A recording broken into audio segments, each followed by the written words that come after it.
Bismillahirrahmanirrahim. Assalamualaikum warahmatullahi wabarakatuh.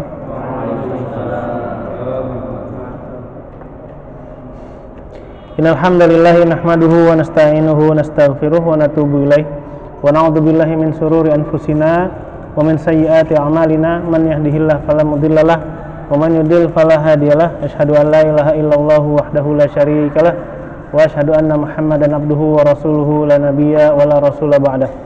Qala Allah Ta'ala fi Qur'anil Karim, a'udzu billahi minasyaitonir rajim. Bismillahirrahmanirrahim. Ya ayyuhalladzina amanu taqullaha haqqa tuqatih wa la tamutunna illa wa antum muslimun. Wa qala Nabiyullah sallallahu alaihi wasallam, khairukum man ta'allamal Qur'ana wa 'allamahu. Baik, Bapak-bapak sekalian yang dirahmati Allah Subhanahu wa taala, alhamdulillah pada kesempatan malam yang berbahagia ini dengan izin Allah Subhanahu wa taala kita kembali berkumpul di masjid yang sama-sama kita cintai, ya, Masjid Istiqomah, untuk kegiatan lanjutan program Berantas Buta Quran.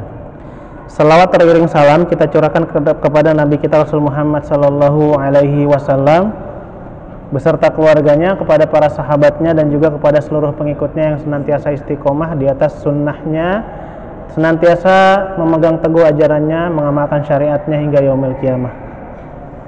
Baik, sedikit motivasi sebelum kita masuk materi. Jadi sebagaimana iman, jadi sabda Nabi SAW dalam sebuah hadisnya, al-imanu yazidu wal yanqus. Iman itu ada naik, ada turun. Dijelaskan oleh ulama, al-yazidu bitta'ah wal yanqus bil ma'si. Naik itu ketika kita berada dalam kondisi ketaatan. Wal yanqus, dan keimanan kita turun ketika kita berada dalam kondisi melakukan kemaksiatan. Begitu juga dengan semangat belajar. Yazidu wal yanqus. Semangat ngajinya, ya. Apapun tantangannya, hambatannya kita hadapi demi belajar.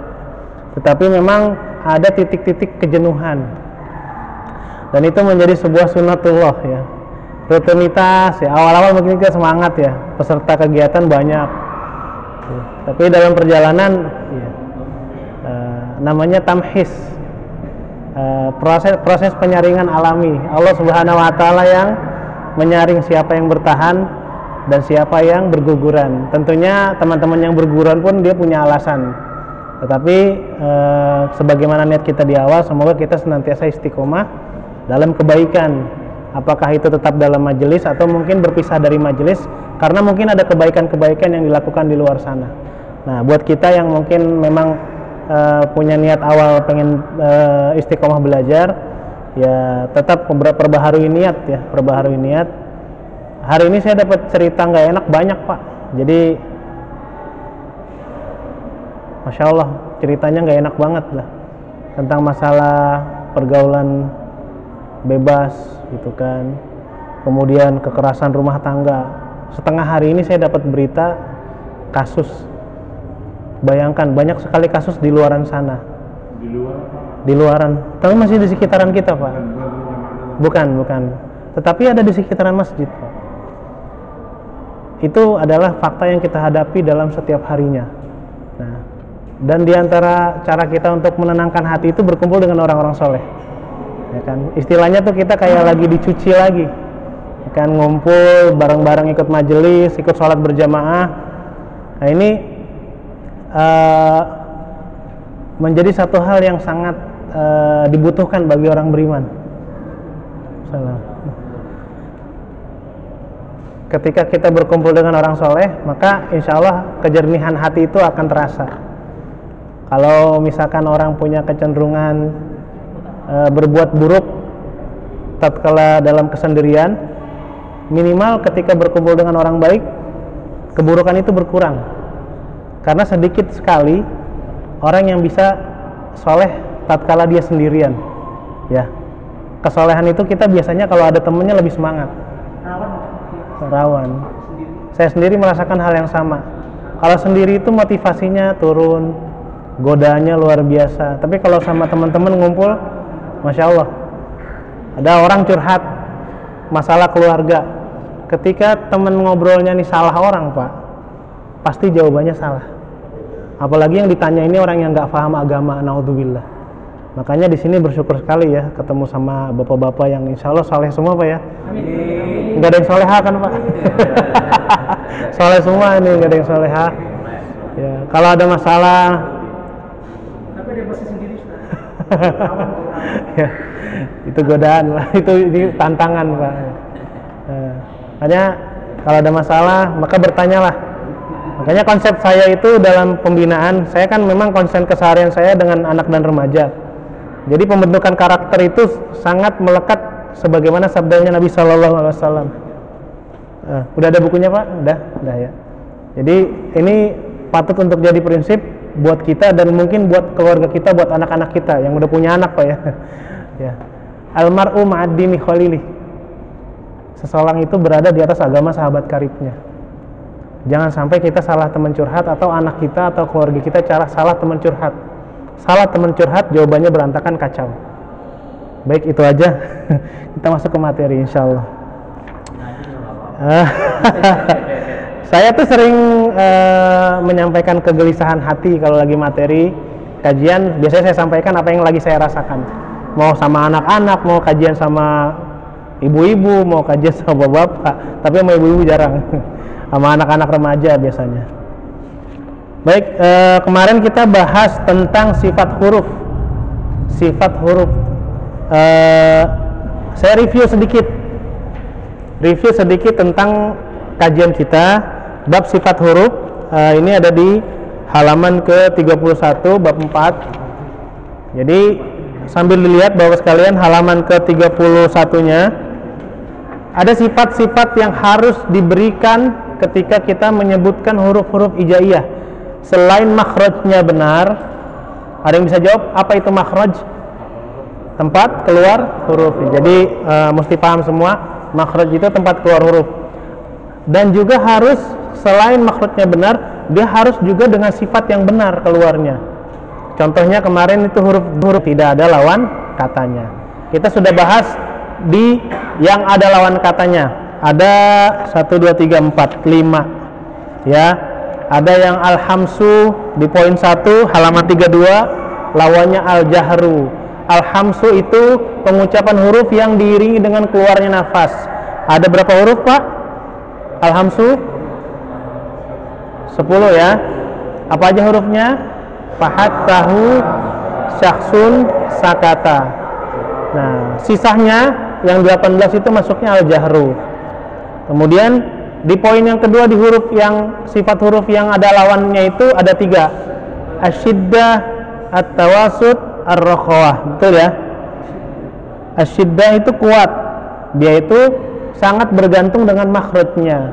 Ajid, qatin, bakat. Hurufnya ada 8. Artinya pengucapannya ini memerlukan benturan awal yang kuat dari makhrajnya, dari tempat hurufnya. At-tawasud pertengahan. Lin, umaro, lam, nun, ain, mim, ro. Dia ada benturan di makhrajnya, di tempat keluarnya, tetapi benturannya ringan. Lam, nun, ain. Ya, ini huruf ain. Ada sebagian kita yang menyebutkan ain ini agak susah. Ya, ringan aja. Gitu kan. Alhamdulillahi rabbil alamin. Gitu. Nah, lin, lam nun ain mim ra. Ya, lam nun ain mim ra. Berikutnya ar-rakhawah itu lepas. Selain yang 8 sama yang 5, 13 ya. Berarti sisanya 15 huruf itu semuanya lepas. Ya, apa itu?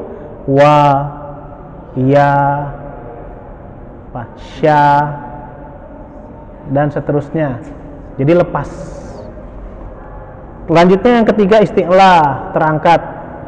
Terangkat artinya pengucapan disertai terangkatnya lidah ke langit-langit. Ini huruf-huruf yang terkesan konsonannya o. Tapi ansih, tidak ansih dia nyebutinnya betul-betul bibir kita seperti menyebutkan huruf o, enggak. Dia yang menjadikan terkesan huruf itu ada o-nya karena posisi lidahnya. Kho dia.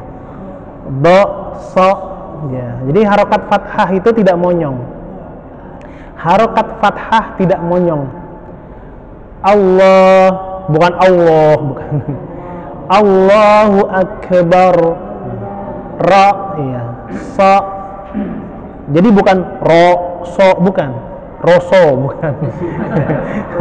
Ya. Ya, ra.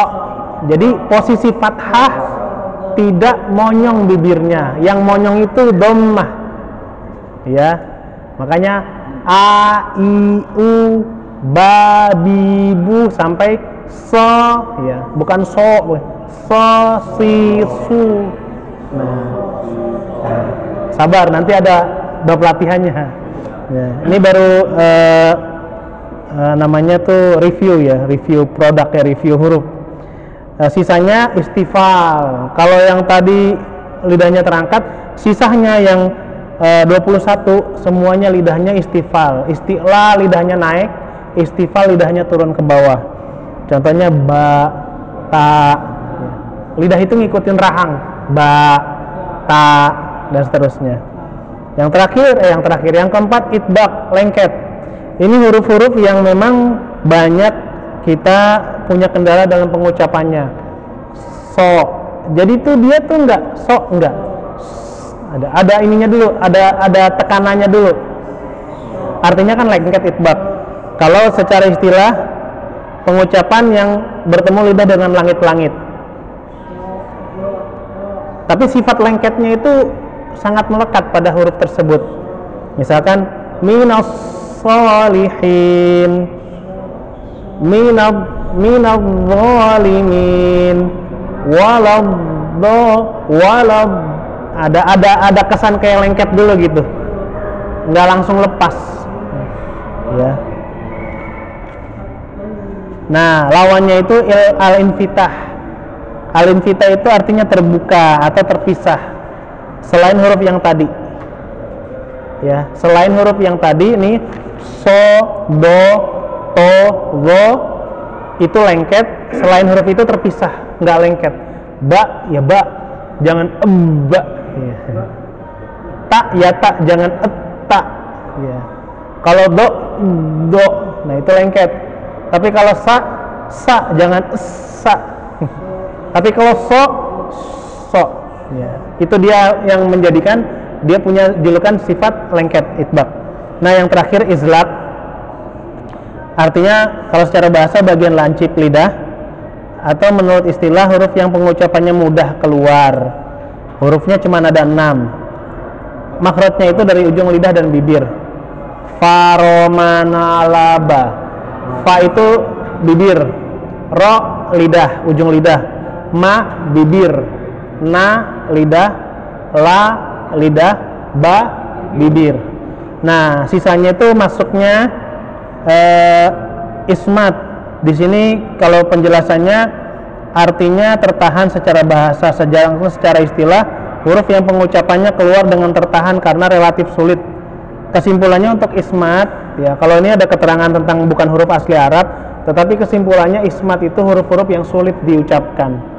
Memang padanannya tuh nggak ketemu di Indonesia ya kan. Misalkan ta itu masuknya di sini ismat apa idlaq? Ada di idlaq nggak? Ta nggak ada ya, berarti dia di ismat. Dia sulit, karena apa? Ta itu kalau di kita nggak ada padanan pasnya, mesti nyocokin dulu lidahnya, mesti ke depan. Ta, ti ya kan. Nah, itu contohnya aja.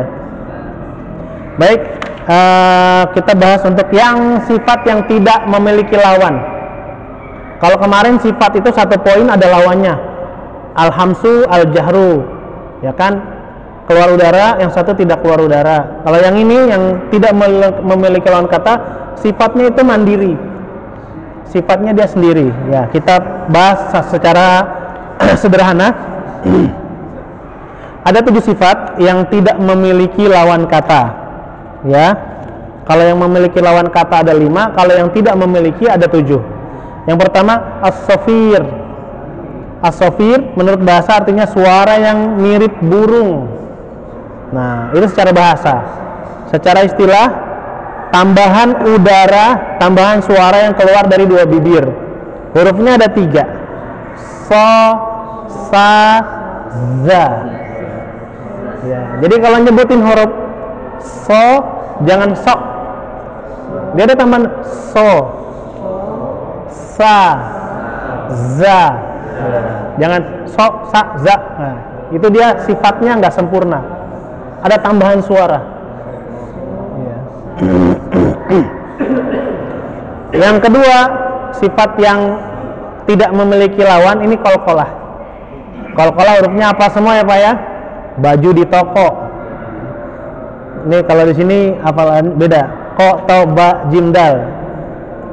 Qalqalah menurut bahasa artinya bergetar, sedangkan menurut istilah adalah pengucapan huruf sukun yang disertai dengan getaran suara pada makhrajnya sehingga terdengar suara yang kuat. Hurufnya ada 5. Lebih gampang qalqalah diartikan mantul ya. Ya, mantul. Qad tabbat yada abi lahabin wa tabba. Nah, di sini belum diterangkan. Di sini nggak dijelaskan secara spesifik jenis qalqalah, tetapi saya ulangi, qalqalah itu dibagi menjadi 3. Dan dibagi menjadi 3 itu sebenarnya karena hanya 2, cuman yang 2 ini karena posisinya dia. Yang satu itu ketika waqaf dan hurufnya bertasydid, itu qalqalahnya namanya qalqalah akbar. Ya, qalqalah akbar. Tapi ini istilah yang tidak umum. Qalqalah sugro, qalqalah kubro biasanya ya. Qalqalah sugro itu ada di tengah-tengah kata. Qalqalah kubro itu ada di akhir kata. Qalqalah akbar ada pada huruf qalqalah yang waqaf dan dia bertasydid. Contohnya tadi di surat Al-Lahab, tabbat yada abi lahabin wa tabba. Ya. Boleh nggak Ustadz gitu misalkan wa tabba. Saya udah tanyakan itu, yang saya tanyakan juga nggak bisa ngasih jawaban, tapi saya belajarnya ba. Watabba. Jadi kembali ke makhrajnya. Nah, kalau misalkan yang di tengah apa Pak? Qalqalah sugro contoh di juz 30. Ayo. Qad aflaha man zakka. Qad aflaha man zakka. Qalqalah kubro yang di akhir. Contoh Pak. Qul huwallahu ahad. Nah, saya mau tanya, ada yang bisa jawab apa enggak? Apa yang membedakan qalqalah sugro sama kubro selain tempat? Kenapa dia menjadi yang satu tipis, yang satu tebal qalqalahnya? Sebelum kita masuk ke pembahasan berikutnya.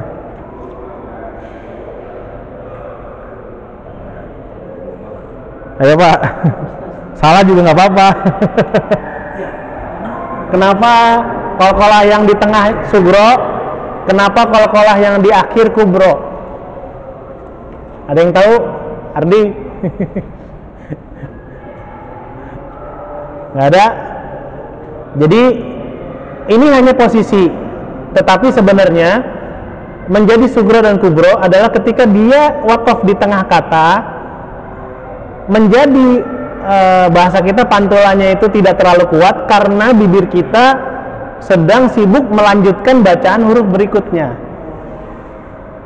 Ya kan gitu ya? Qad habis qad dia langsung ke hamzah.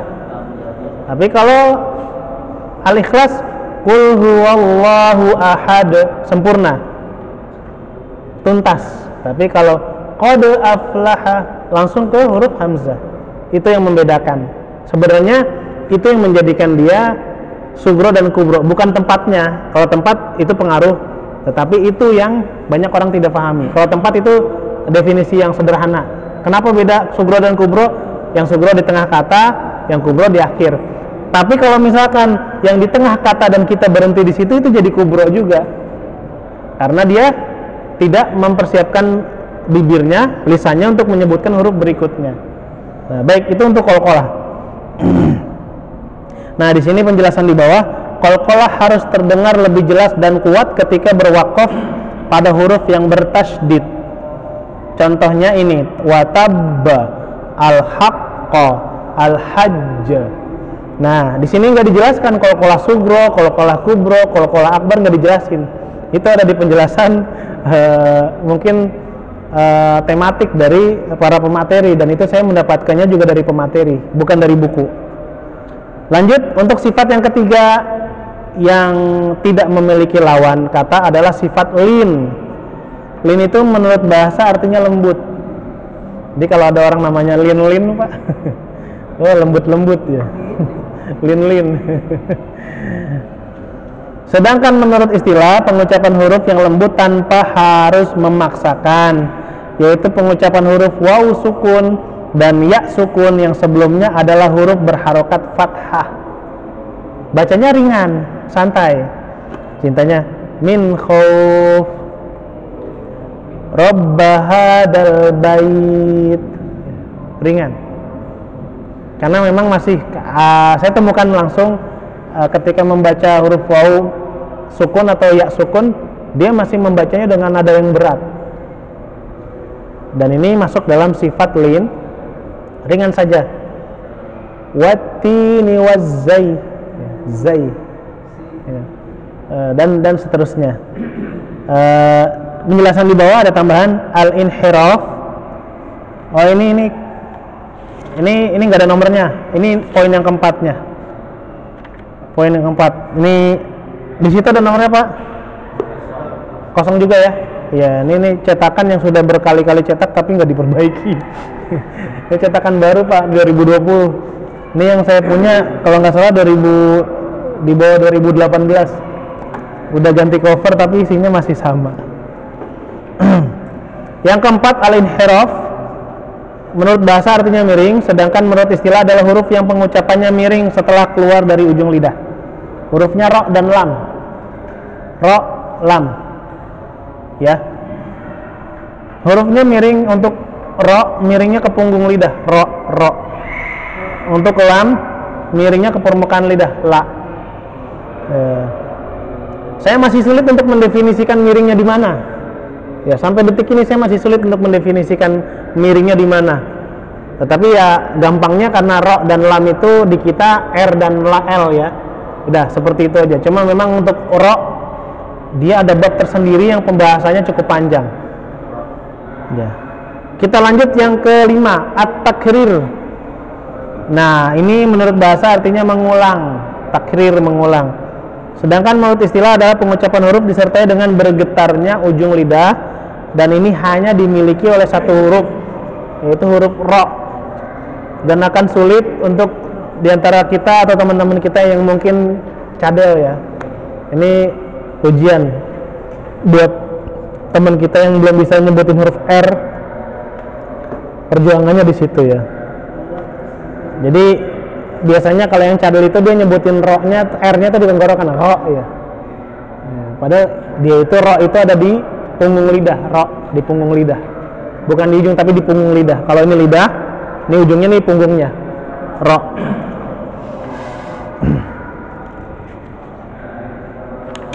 Getarannya jangan terlalu banyak. Ro enggak.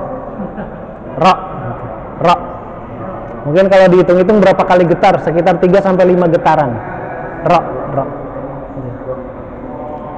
Yang ke 6 tadi itu. 6 ini at-tafasyi. At-tafasyi menurut bahasa artinya menyebar.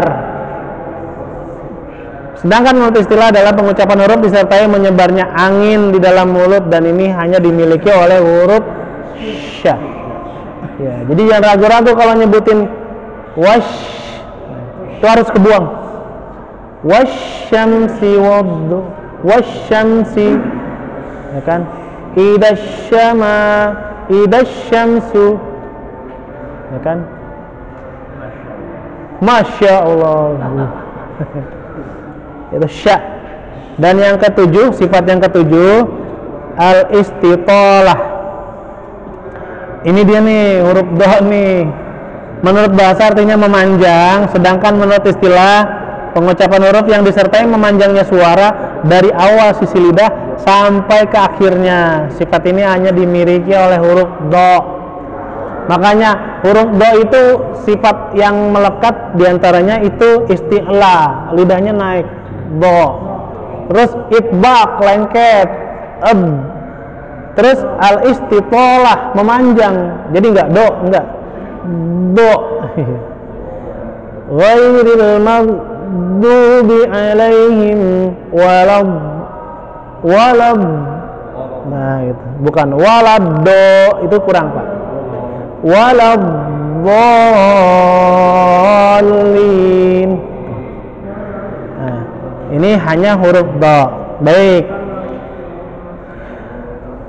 Kesimpulan untuk pembahasan sifat huruf dari uraian sifat di atas dapat dipahami bahwa setiap huruf hijaiyah memiliki sifat tidak kurang dari 5 sifat dan tidak lebih dari 7 sifat. Contoh sifat huruf yang dimiliki oleh huruf to, ya. Jadi huruf itu minimal satu huruf sifatnya ada 5 Pak, maksimal 7. Ini contohnya huruf to. Dari segi nafas dia sifatnya jahar. Apa itu jahar? Jelas, tidak keluar udara pengucapannya. Dari segi suara dia sifatnya syiddah. Apa itu syiddah? Kuat. To, bergantung dengan makhrajnya. Dari segi terangkatnya lidah dia sifatnya isti'la, lidahnya naik ke atas ketika nyebutin hurufnya to. Yang keempat, dari segi pertemuan dengan langit-langit dia bersifat itbaq, lengket. Yang kelima, dari segi susah pengucapannya dia bersifat ismat, susah disebutkan huruf to, ya, bukan to, bukan to. Dan yang keenam, dia punya sifat khusus yaitu qalqalah. Nah, di sini ada bagan. Kemarin saya udah saya kasih lihat bagan huruf. Kalau ditanya saya hafal apa enggak? Enggak Pak. Banyak ini. Ya, huruf A sifatnya apa aja, huruf B sifatnya apa aja. Nah, kayaknya memang kita mesti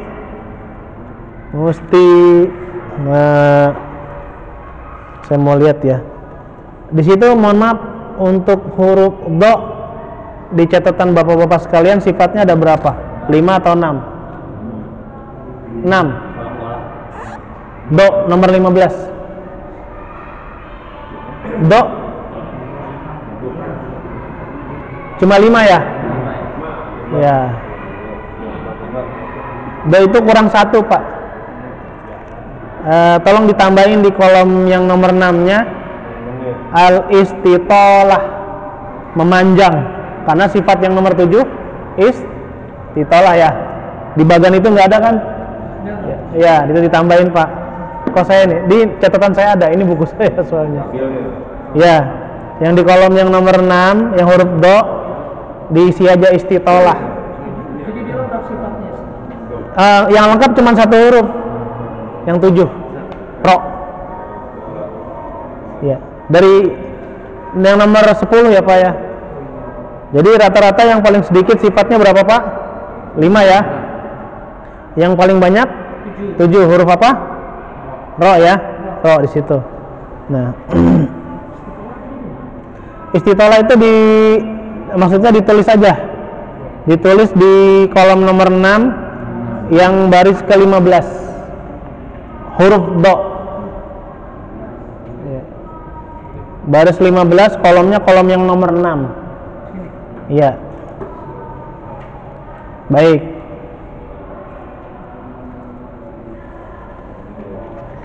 Sekian dari saya. Terima kasih kehadirannya. Kita akhiri dengan tasbih kafaratul majlis. Subhanakallahumma wa bihamdika. Assalamualaikum warahmatullahi wabarakatuh.